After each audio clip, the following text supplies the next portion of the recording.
సో దయచేసి కూర్చోండి. ముస్లిం ఉమ్మత్ యొక్క పూర్వం మరియు ప్రస్తుత భవిష్యత్తు అనే అంశం యొక్క వక్త, శాంతి ప్రబోధకులు, piece awardee gold medallist, Pratibharatna బిరుదాంకిలు బ్రదర్ సిరాజుర్ రహమాన్ గారు మరికొద్ది క్షణాల్లో ఈనాటి వేదిక వద్దకు రాబోతున్నారు. దయచేసి కూర్చోండి.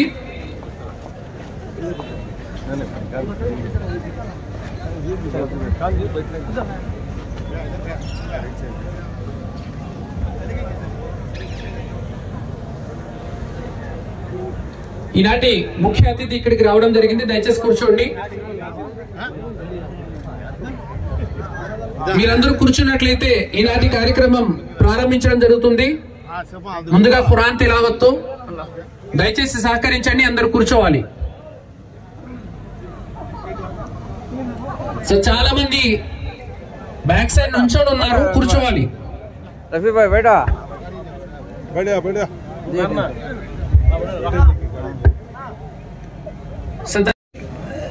సో సహకరించాలి, కూర్చోండి.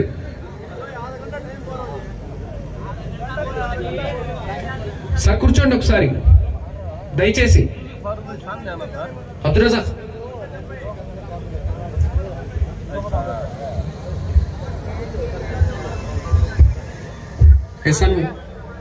ఓకే, బయట పోయి బయట.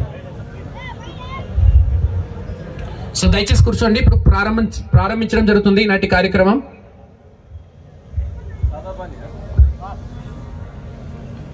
ఓకే కదా? మీ అందరి జీవితాల్లో వర్షించుగాక. ఆమీన్ సుమ్మ ఆమీన్. ఈనాటి పవిత్ర ఆధ్యాత్మిక సభను ముందుగా ఖురాన్ గ్రంథ పారాయణంతో ప్రారంభించవలసిందిగా నేను సోదరుడు హాఫీజ్ ఖారీ ఎహసాన్ ని వేదికపైకి ఆహ్వానిస్తున్నాను. సోదరుడు హాఫీజ్ ఖారీ హసన్ గారు.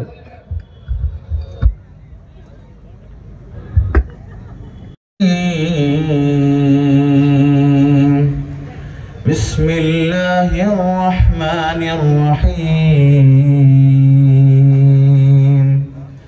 వసీఖల్ లదీన కఫరూ ఇలా జహన్నమ జుమరా హత్తా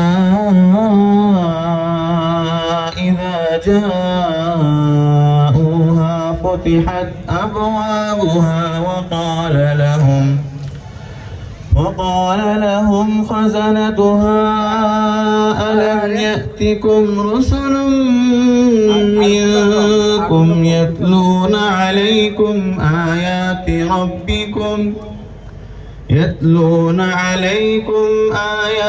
ربكم وينذرونكم لقاء يومكم هذا قالوا بلى ولكن حقت كلمة العذاب على الكافرين. قيل ادخلوا أبواب جهنم خالدين فيها فبئس مثوى المتكبرين. وسيق الذين اتقوا ربهم إلى الجنة زمرا حتى إذا جاءوها وفتحت أبوابها وقال لهم خزنتها سلام عليكم طبتم فادخلوها خالدين. وقالوا الحمد لله الذي صدقنا وعده وأورثنا الأرض نتبوأ من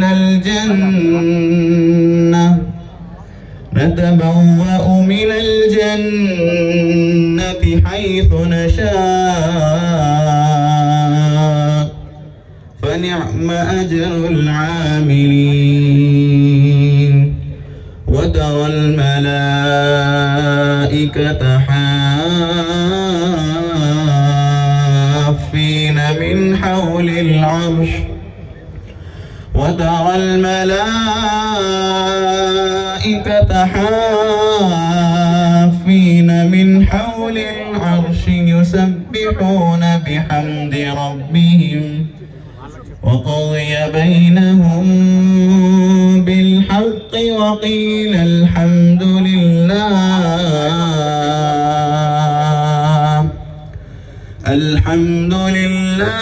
رب العالمين.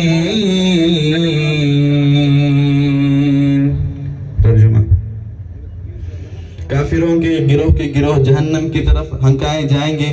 جب وہ اس کے پاس پہنچ جائیں گے اس کے دروازے کے ان کے لیے کھول دیے جائیں گے اور وہاں کے نگہبان ان سے سوال کریں گے کہ کیا تمہارے پاس تم میں سے رسول نہیں آئے تھے جو تم پر تمہارے رب کی آیتیں پڑھتے تھے اور تمہیں اس دن کی ملاقات سے ڈراتے تھے؟